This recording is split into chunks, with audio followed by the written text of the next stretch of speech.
कैसे इन नए कानूनों को यहाँ तक लाने में क्या कुछ किया? कहीं भी पूरे राष्ट्र में किसी भी थाने में से ऐसे कोई सूचना नहीं आई कि कानून बदलने के साथ किसी को कोई तकलीफ हुई हो, कहीं पे कोई सिस्टम अटका हो। नए कानूनों से आम जनता को हुए कौन कौन से फायदे या उनके हित या उनकी सुविधा को देखते हैं? ये बनाए इस प्रकार से गए हैं कि नागरिक केंद्रित हैं इनके प्रावधान और पीड़ित केंद्रित हैं। लॉरेंस ग्रुप कैसे इतना बड़ा बन जाता है? बिना, आपको लगता है बिना किसी बड़े व्यक्ति की मदद सहयोग के ये संभव है? जो भी कोई अपराधी होता है उसकी अपनी एक ट्रेजेक्ट्री रहती है कि वो कैसे उनकी ग्रोथ हुई या नहीं हुई, वो विषय से ज़्यादा हमारा फोकस तो इसी चीज़ पे रहता है कि उनकी गतिविधियां हम रोक सकें। राजस्थान में बढ़ता ड्रग्स का जो कंजप्शन है वो आपको चिंतित करता है? इस पे हम ज़रूर और अच्छी मेहनत करेंगे। मुख्यमंत्री की क्या प्राथमिकताएं हैं कानून व्यवस्था को लेकर, महिलाओं को लेकर, अपराधों पर लगाम को लेकर? मुख्यमंत्री जी के तो स्पष्ट निर्देश हैं कि कानून व्यवस्था में जितना भी बेहतर से बेहतर हो बनी रहे। नमस्कार, न्यूज़ 24 देख रहे हैं आप। मैं हूं आपके साथ डॉक्टर मीना शर्मा और न्यूज़ 24 पर आज हमारे साथ एक बेहद खास मेहमान हैं। राजस्थान पुलिस के मुखिया डीजीपी राजीव कुमार शर्मा। 4 महीनों के कार्यकाल में राजस्थान की कानून व्यवस्था से लेकर नए कानूनों तक क्या कुछ किया गया है, राजीव कुमार शर्मा जी की तरफ से राजस्थान में विस्तार से जानेंगे आज न्यूज़ 24 पर। स्वागत है आपका बहुत बहुत। धन्यवाद। नए कानूनों को लेकर जब हाल ही में देश के गृह मंत्री राजस्थान आए थे राजीव जी, उन्होंने बहुत स्पेसिफिक इस बात को मेंशन किया था कि राजीव कुमार शर्मा का बड़ा योगदान है नए कानूनों को बनाने में। इससे पहले आप दिल्ली में जिस पोजीशन पर थे वहाँ पर पुलिस रिफॉर्म्स को लेकर बहुत कुछ काम होता रहा है और आपने कैसे इन नए कानूनों को यहाँ तक लाने में क्या कुछ किया, विस्तार से हमारे दर्शकों को और देश की जनता को जो दरअसल कानून के बारे में जानना चाहती है और कानून में जिसका विश्वास कम होता जा रहा है, उनको विस्तार से बताएं। देखिए, सबसे पहले तो सभी को पुनः जानकारी देना चाहेंगे कि गत वर्ष बहुत लंबे इंतज़ार के बाद भारत सरकार द्वारा अपने द्वारा बनाए गए कानून लागू किए गए, जो 1 जुलाई 2024 से प्रभावी हुए। भारतीय न्याय संहिता, भारतीय नागरिक सुरक्षा संहिता एवं भारतीय साक्ष्य अधिनियम। तो ये जो कानून है जो भारतीय संसद ने बनाए और भारतीय जनता के लिए बनाए, तो उनका बनने के उपरांत जनता तक उसको पहुंचाना और उससे पहले सभी जो क्रिमिनल जस्टिस सिस्टम की जो प्रणाली है उससे जुड़े हुए सभी जो हितधारक हैं उन तक पहुंचाना एक बहुत बड़ी चुनौती थी, जो माननीय केंद्रीय गृह मंत्री जी के निर्देशन में गृह मंत्रालय द्वारा बहुत समय पूर्व से ही इस पे कार्य शुरू किया गया था।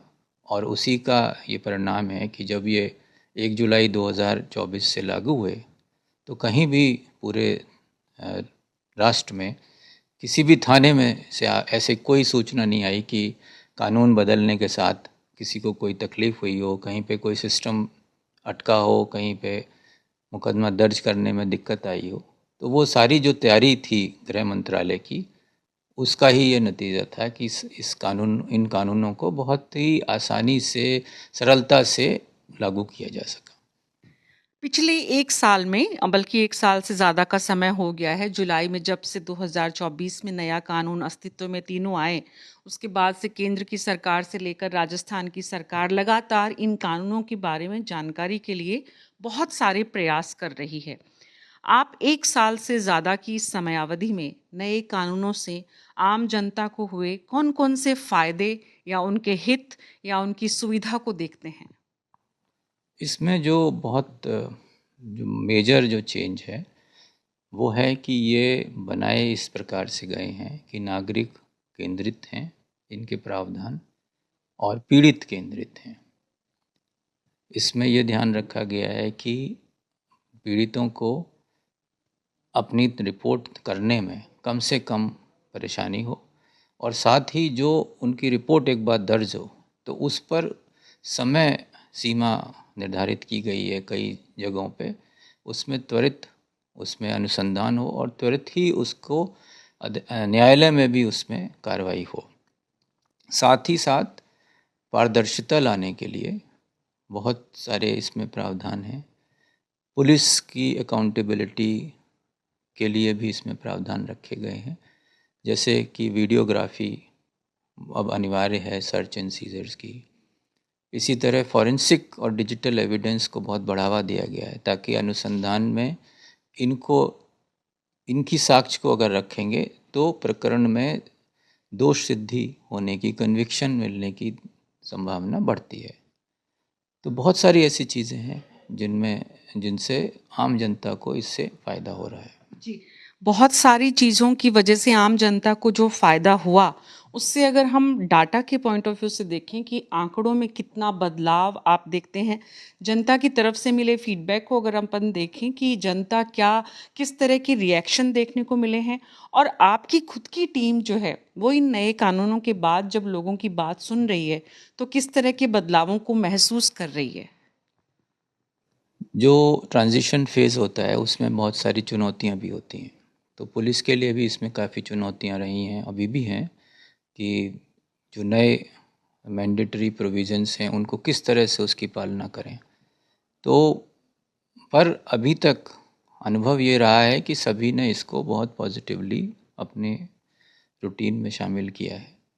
और जनता की दृष्टि से और अपराध नियंत्रण की दृष्टि से देखें तो इसमें कई प्रावधान, जैसे ऑर्गेनाइज क्राइम के बारे में पहले कोई प्रावधान नहीं था, वो इसमें लाया गया है।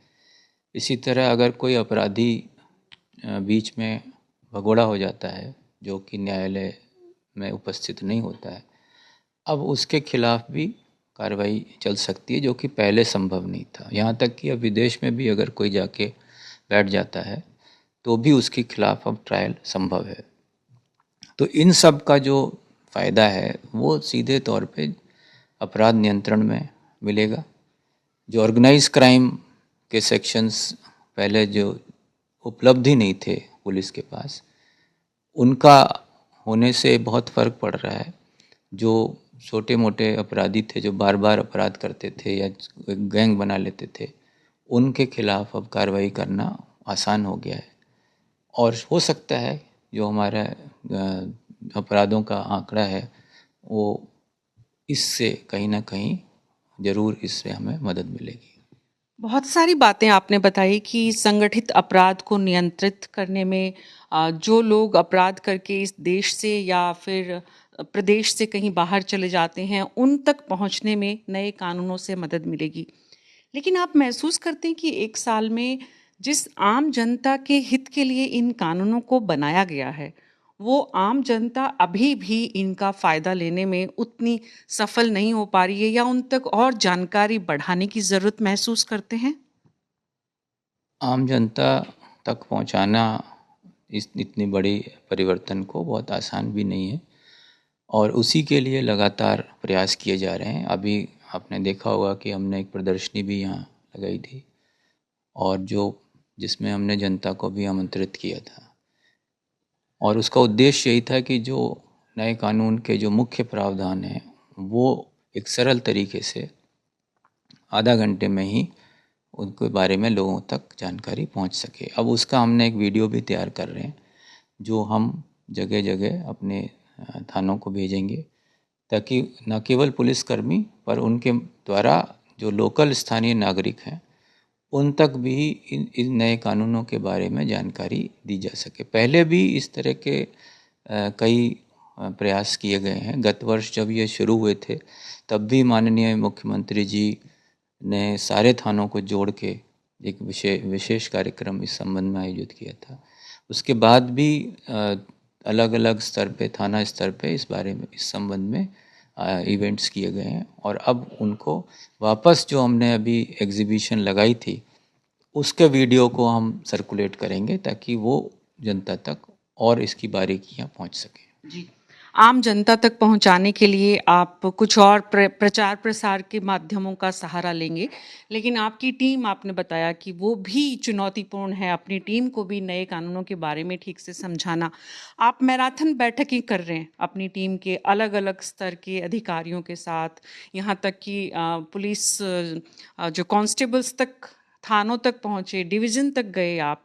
आप हर बार जहाँ जितने आपकी टीम के साथियों से परिचय वार्तालाप करते हैं, उसमें नए कानूनों की बात ज़्यादा पुरज़ोर तरीके से आप उसकी चर्चा करते हैं? हाँ, क्योंकि ये आवश्यक है कि हर स्तर तक इनके बारे में ना केवल जानकारी हो, बल्कि इसकी बारीकियां भी उनको आती हों, और वो इनको समझ के, और जो इसकी जो इन नए कानूनों के पीछे जो भावना है, जब तक उसको नहीं समझेंगे कि हमें जनता को राहत देनी है, हमें जनता को, पीड़ितों को न्याय दिलाना है, हमें सारी कार्रवाई समयबद्ध तरीके से करनी है, मुकदमा का अनुसंधान 60 या 90 दिन में पूरा करना है, तो बहुत सी ऐसी चीज़ें हैं। तो जो हम चाहते हैं कि हमारे प्रत्येक पुलिसकर्मी को अच्छी तरह से जानकारी होगी, तो वो फिर उसका, इनको इम्प्लीमेंट करने का जो नज़रिया है वो भी बदल जाएगा। राजीव कुमार शर्मा जी, डीजीपी पुलिस राजस्थान हमारे साथ हैं और वो बता रहे हैं कि नए कानूनों से किस तरह से आम जनता को राहत देने का प्रयास राजस्थान की सरकार के द्वारा और राजस्थान पुलिस के द्वारा किया जा रहा है। राजस्थान पुलिस के मुखिया होने के नाते जब आप अपने साथियों को, अपने सहकर्मियों को, अपनी टीम के सदस्यों को इस बारे में जानकारी देते हैं, आप कोई महसूस करते हैं कि वहाँ पर भी बड़ी चुनौती है पुलिस डिपार्टमेंट को भी इसके बारे में समझाना, या वहाँ किस किस तरह की चुनौतियाँ आप महसूस कर रहे हैं जिनको एड्रेस करना इन 4 महीनों में आपको रियलाइज़ हो रहा है, समझ में आ रहा है कि वो प्राथमिकता से आपको पुलिसकर्मियों को एड्रेस करने के लिए ज़रूरी है? कोई भी नई चीज़ होती है, कोई परिवर्तन होता है, तो कुछ समय लगता है। तो उतनी ही चुनौती है कि सब लोग जो इसके मुख्य मुख्य परिवर्तन के जो इसके फीचर्स हैं, उनको सब लोग समझ पाएँ, उसकी जानकारी हो। और जैसे जैसे जानकारी होती जा रही है, वैसे वैसे उसका इम्प्लीमेंटेशन बेहतर होता जाएगा। तो असली जो चुनौती है वो यही है कि प्रत्येक व्यक्ति जो इसके इम्प्लीमेंटेशन से जुड़ा हुआ है, और वो ना केवल पुलिसकर्मी बल्कि जेल कर्मी हैं, फॉरेंसिक एक्सपर्ट्स हैं, प्रोसिक्यूटर्स हैं, और जुडिशरी के हमारे ऑफिसर्स हैं, तो सभी जो अंग हैं क्रिमिनल जस्टिस सिस्टम के, सभी अपने अपने स्तर पर ये कार्य कर रहे हैं। सभी जगह प्रशिक्षण के कार्यक्रम बहुत पहले से शुरू हो गए थे, और वो अभी भी जारी हैं, और अभी भी जहाँ एक बार हो गया वहाँ पे अब दोबारा रिफ्रेशर भी किया जा रहा है कि जो और बारीकियाँ समझाने के लिए। तो पुलिस के साथ साथ बाकी जो इसके जुड़े हुए न्यायिक प्रणाली के जो जुड़े हुए जो बाकी अंग हैं, वो भी इस पे लगातार कार्यरत हैं। समझने की आम जनता को जो बात है वो ये कि नए कानून सिर्फ राजस्थान पुलिस या देश की पुलिस के द्वारा क्रियान्वित किया जाना ही एकमात्र हिस्सा नहीं है, उसमें न्यायिक प्रक्रिया भी जुड़ी हुई है और कुछ डिपार्टमेंट्स भी जुड़े हुए हैं साथ साथ। गृह विभाग के अलावा अगर हम ये देखें कि पिछले 4 महीने के कार्यकाल में आप राजस्थान में नए कानूनों से इतर अगर हम बात करें, तो आप कैसे राजस्थान में बढ़ते अपराधों को लेकर जिस तरह से पूरे देश में चर्चा है, एनसीआरबी के आंकड़े जो बताते हैं, 4 महीनों में आप डीजीपी के नाते क्या महसूस कर रहे हैं कि राजस्थान में अपराध का ग्राफ जो है वो लगातार क्यों बढ़ रहा है? हाँ, पहले तो मैं ये साफ करूं कि अपराधों का ग्राफ बढ़ नहीं रहा है, बल्कि घट रहा है। जो हमने अगर जो आंकड़े देखे हैं पिछले वर्षों से अगर हम कंपेयर करते हैं, तो 2023 की तुलना में 24 में अपराध में कमी आई। और हम अगर सिर्फ इस वर्ष के जो अब तक का जो समय बीता है, अगर उसकी भी कंपैरिजन करते हैं, तो ओवरऑल एक गिरावट आई है सभी अपराधों में। तो अपराधों का ग्राफ बढ़ा नहीं है, घटा है। हाँ, अपराधों को दर्ज करना और आसान हुआ है। अब लोग अपनी बात लेके पुलिस थानों तक आसानी से और पहुंच रहे हैं। अपने किसी के साथ अगर कुछ गलत हो रहा है तो वो अपनी रिपोर्ट दर्ज करा रहा है, और उसको उस पे कार्रवाई की जा रही है। पर इस सब के बाद भी जो ओवरऑल जो रजिस्ट्रेशन ऑफ क्राइम है उसमें गिरावट ही महसूस हुई। और न केवल ये गिरावट थानों पे जो रिपोर्ट है उनमें है, बल्कि जो अदालत के माध्यम से भी जो रिपोर्ट आती थी उसमें भी ये गिरावट है। तो ओवरऑल आप को समझना चाहिए कि ओवरऑल इसमें गिरावट आई है।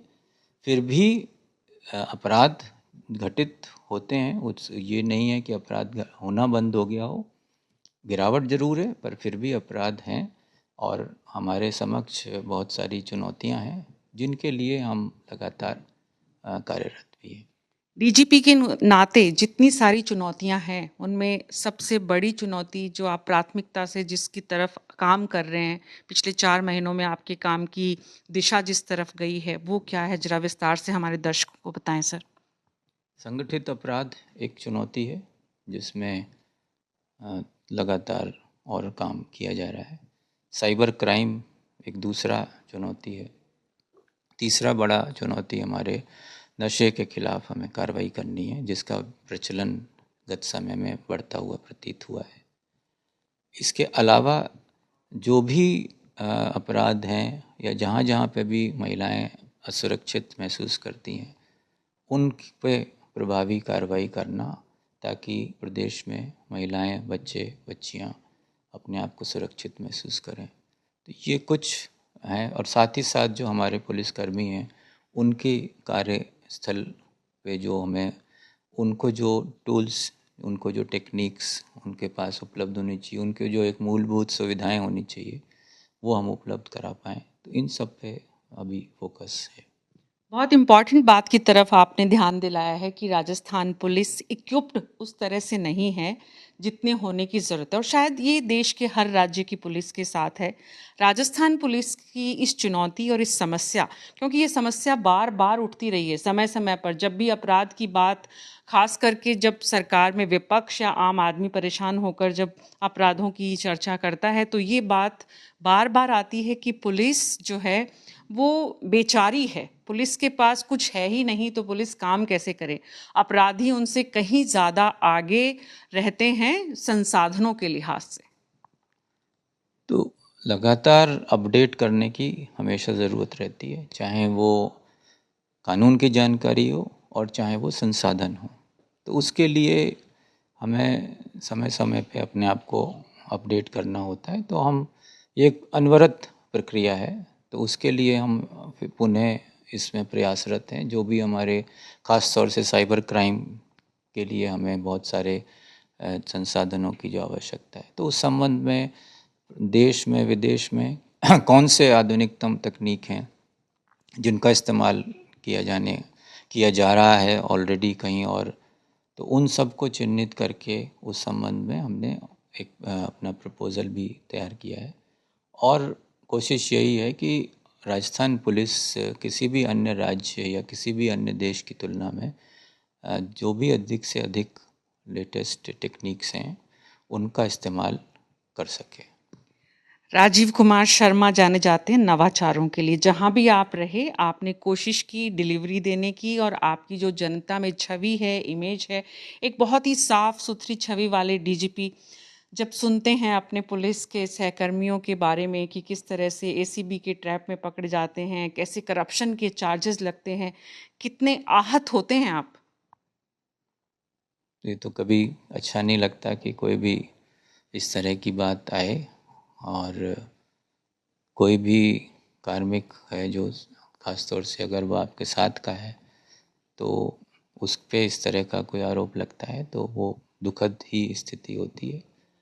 तो इसके लिए लगातार सभी अपने साथी अधिकारी कर्मचारियों के साथ यही प्रयास रहता है कि उनको मोटिवेट किया जाए कि अपने निस्वार्थ से, अपने मेहनत से कार्य करें, और ऐसी कोई परिस्थिति ना हो जिसमें कोई इस तरह की बात सामने आए।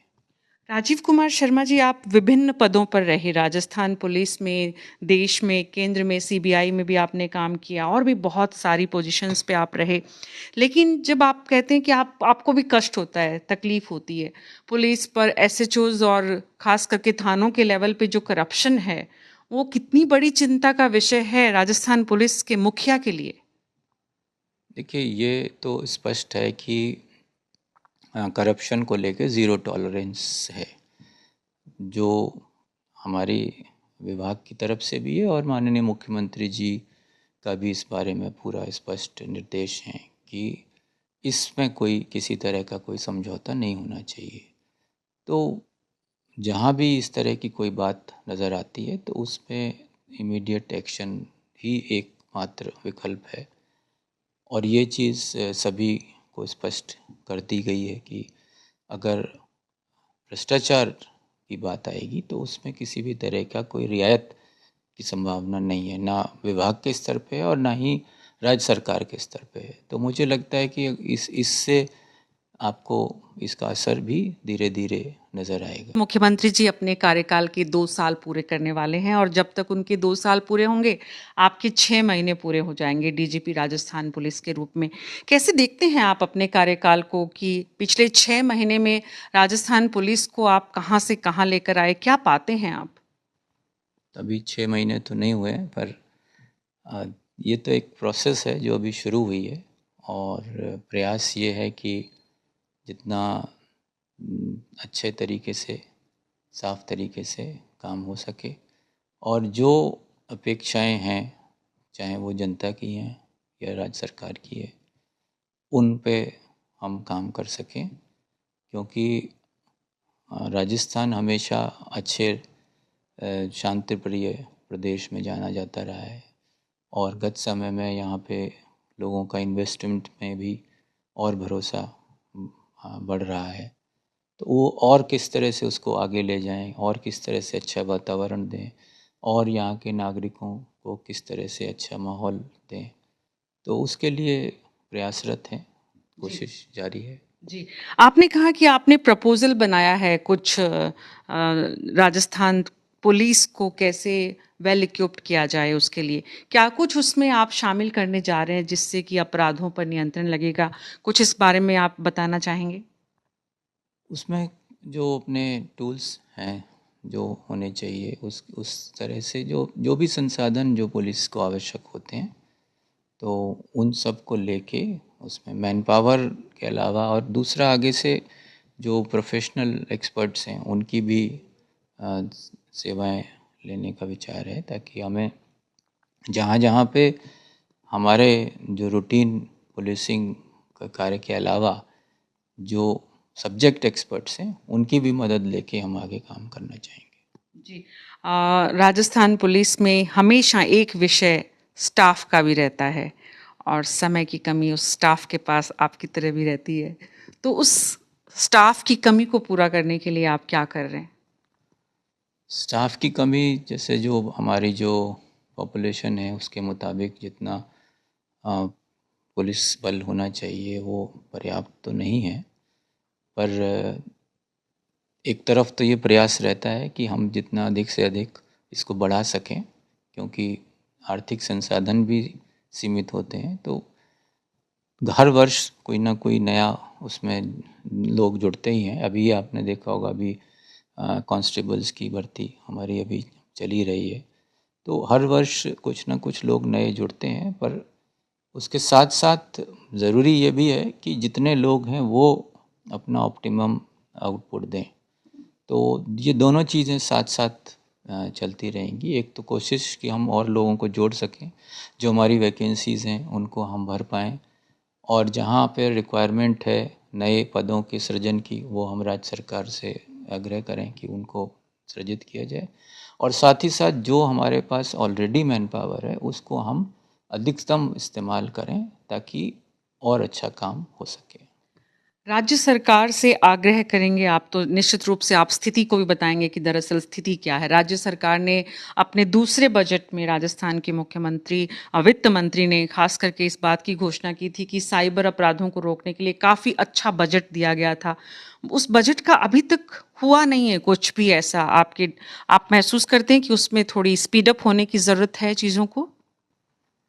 जो प्रक्रिया है उसमें समय लगता है, परंतु जो हमारी तरफ से जो भी इस संबंध में जो प्रस्ताव जाना था वो हमने भेजा हुआ है और मुझे उम्मीद है कि इसमें आगे जल्दी प्रगति दिखाई देगी। राजस्थान पुलिस के डीजीपी राजीव कुमार शर्मा इस वक्त हमारे साथ हैं और राजीव जी लगातार राजस्थान पुलिस से लेकर राजस्थान पुलिस में जो करप्शन के जो चार्जेस लगते हैं उनसे लेकर साइबर अपराधों तक लगातार जवाब एक एक सवाल का दे रहे हैं। न्यूज़ 24 पर हम ये समझना चाहते हैं राजीव कुमार शर्मा जी कि एक छोटा सा लड़का नज़र आता है, बहुत ही स्मार्ट सा यंग चैप, जो कहते हैं लॉरेंस ग्रुप, कैसे इतना बड़ा बन जाता है बिना, आपको लगता है बिना किसी बड़े व्यक्ति की मदद सहयोग के ये संभव है कि ऐसे अपराधी छोटे छोटे नौजवान बने? जो भी कोई अपराधी होता है उसकी अपनी एक ट्रेजेक्ट्री रहती है कि वो किसी न किसी के सपोर्ट से अपना और या अपने प्रयास जो भी उनके रहते हैं तो वो उसको समय के साथ साथ कई लोग ऐसे हैं जो छोटे अपराधी से बड़े अपराधी में बदल जाते हैं। तो उसमें वो कैसे छोटे से बड़े बने वो विषय हमारे लिए इम्पोर्टेंट नहीं है। हमारे लिए ये इम्पोर्टेंट है कि हम उसको किस तरह से कंट्रोल करें, किस तरह से उनके विरुद्ध हम कार्रवाई करें। तो वो कैसे उनकी ग्रोथ हुई या नहीं हुई वो विषय से ज़्यादा हमारा फोकस तो इसी चीज़ पे रहता है कि उनकी गतिविधियां हम रोक सकें और उनके खिलाफ कानूनी कार्रवाई कर सकें। क्या वजह मानते हैं आप, क्या कारण मानते हैं कि इस तरह के नौजवान अपराधों की तरफ इस कदर बढ़ रहे हैं और इतना संगठित अपराधों का बड़ा मतलब एक तरह से ग्रुप गैंग बन चुका है देश में अलग अलग?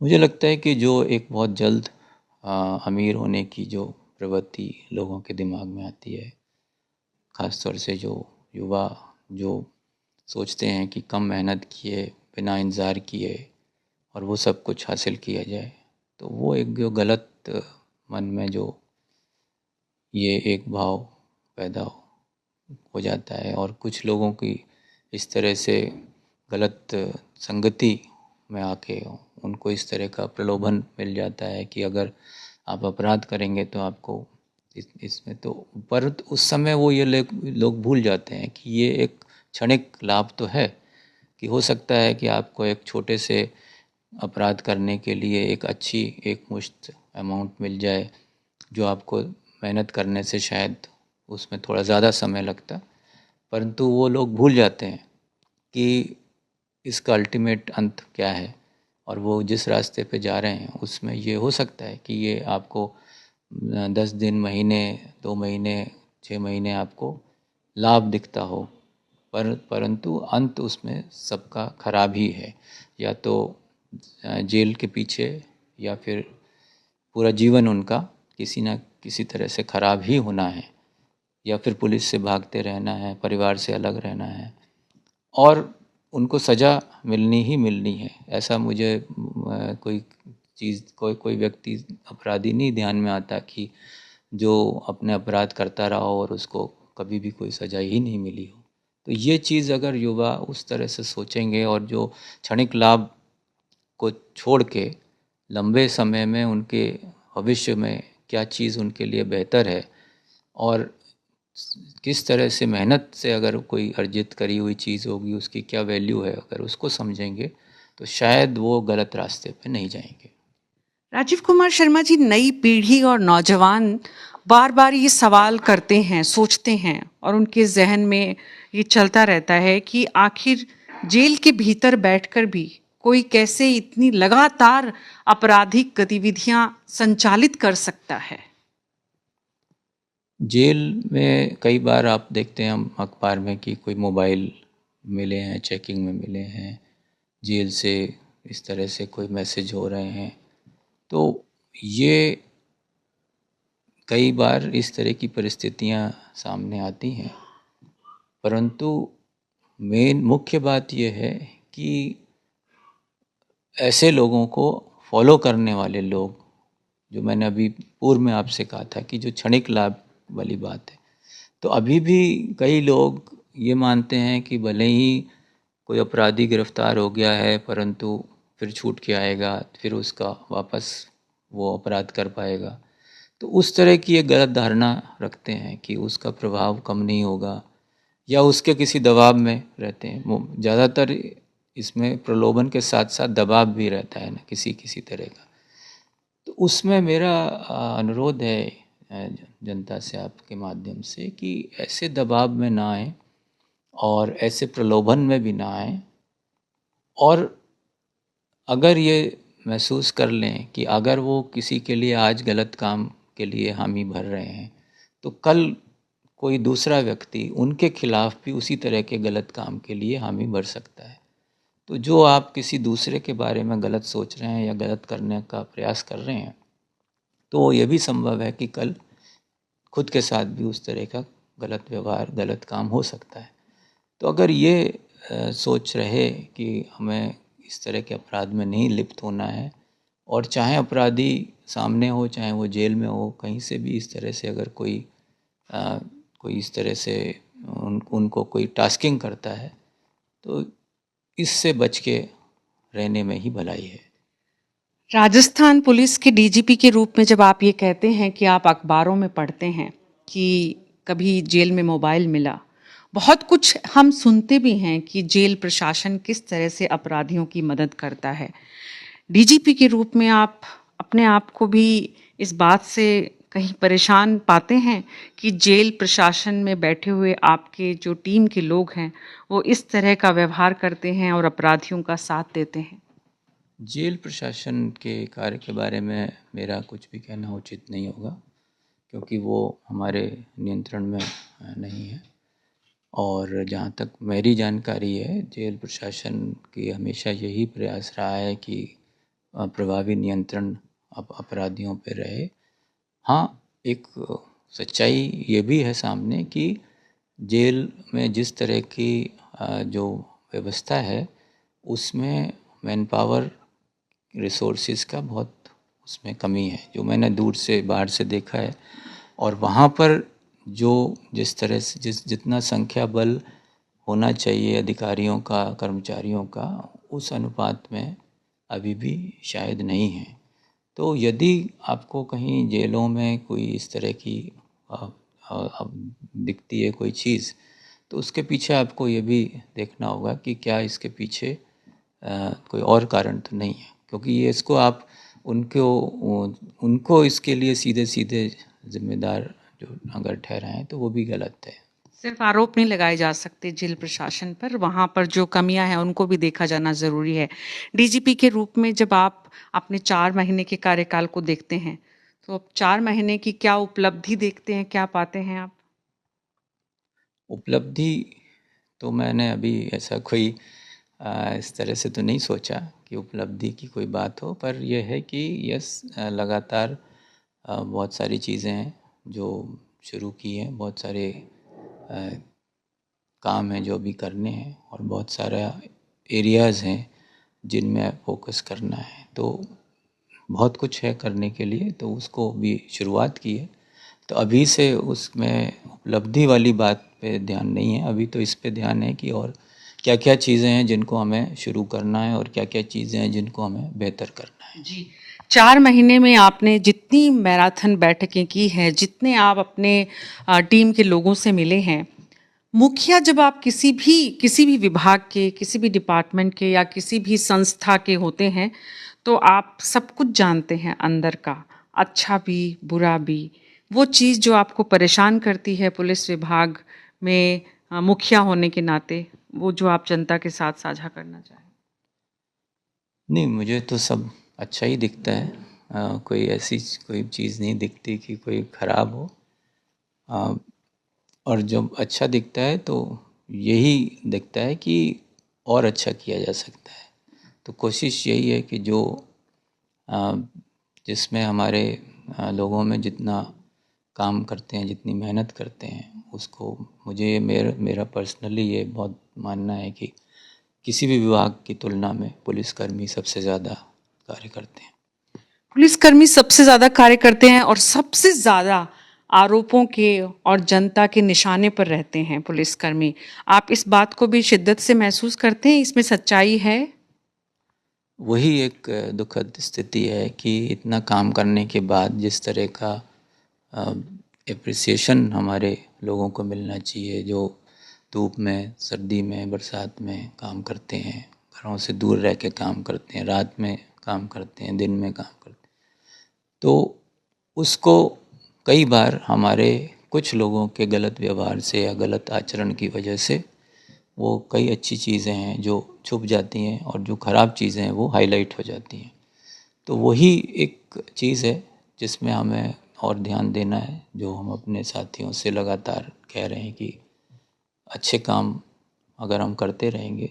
कोरोना काल आपको याद होगा कि किस तरह से पुलिस को लोगों ने सराहा, किस तरह से लोगों ने फूल तक बरसाए, उनका स्वागत किया। तो वो यही पुलिस थी कोरोना काल के पहले और बाद में। लोग तो वही थे, कोई उस समय नए लोग तो नहीं आए थे।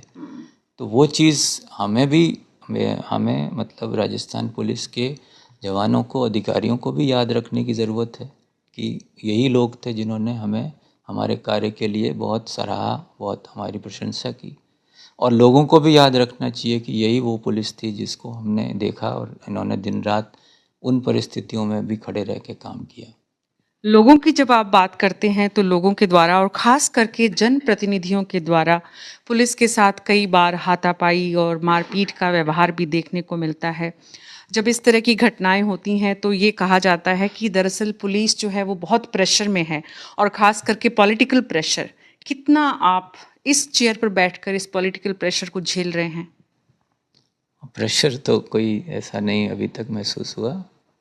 और प्रेशर की जहाँ तक बात है, प्रेशर टू परफॉर्म ज़रूर है कि काम कैसे हो, अच्छा हो, कैसे अपराध में कमी आए, कैसे सुरक्षित माहौल हो, कैसे हमारे लोग का व्यवहार और अच्छा हो, कैसे हमारे थानों में लोग आएँ तो उनको एक अच्छा वातावरण मिले, उनके साथ अच्छा बर्ताव हो, कैसे ये हो कि लोग थाने में जाने के लिए किसी को ढूंढें नहीं, किसी से फ़ोन नहीं करवाएं और सीधे जा सकें।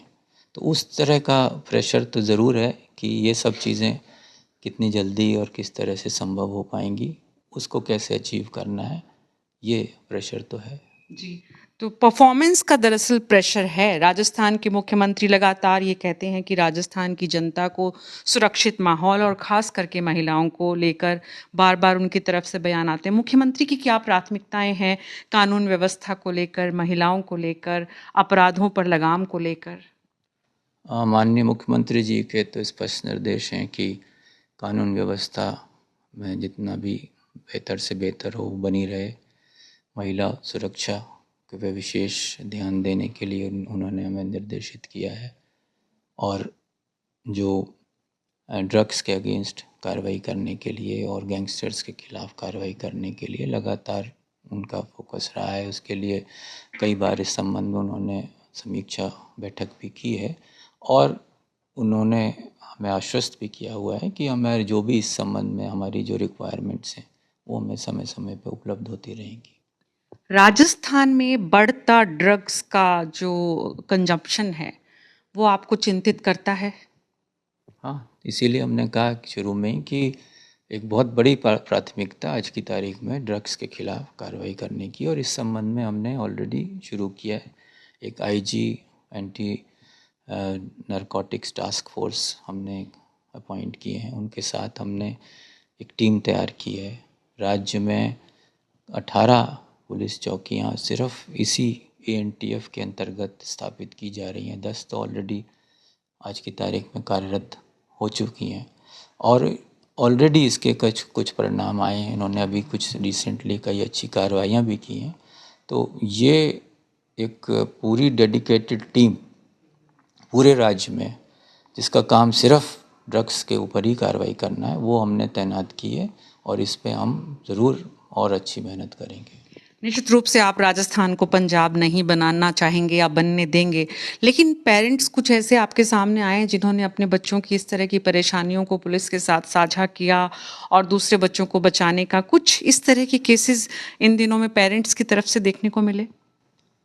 अभी ऐसा तो कोई आया नहीं है, ऐसी कोई बात तो नहीं लाई, कोई स्पेसिफिक केस तो नहीं आया है। पर हमें खुद ही ऐसा महसूस होता है कि जिस तरह से इसका प्रचलन बढ़ा है, तो उसके लिए अब समय आ गया है कि हमें अपनी भी तैयारी और अपनी जो कार्रवाई है उसको बढ़ाने की आवश्यकता है। तो इसलिए हम अपनी तरफ से पूरी तैयारी के साथ इसको फेस करना चाहते हैं।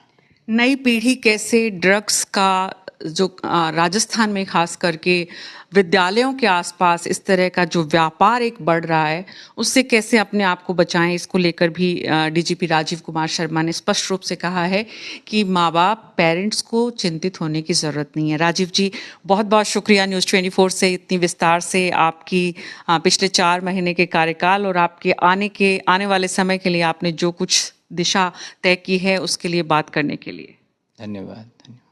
तो न्यूज़ 24 पर राजीव कुमार शर्मा से आपने सुना कि कैसे राजस्थान की कानून व्यवस्था को बहाल करने के लिए, महिलाओं की सुरक्षा के लिए और आम जन में अपराधियों के प्रति जो है वो डर, अपराधियों में डर और आम जन में विश्वास, जो कि दरअसल राजस्थान पुलिस का मानना भी है, उसकी तरफ किस तरह से लगातार बैठकें कर रहे हैं, अपनी टीम्स को इसके लिए तैनात कर रहे हैं। लगातार इसको लेकर जो प्रयास नज़र आ रहे हैं और प्रयास किए जा रहे हैं, नए कानूनों को लेकर जो कुछ उन्होंने बताया, आम जनता अगर इसको सुनेगी ठीक से तो शायद समझ पाएगी कि उनके आसपास अगर ऐसी घटनाएं होती हैं तो उन्हें क्या कुछ करना है।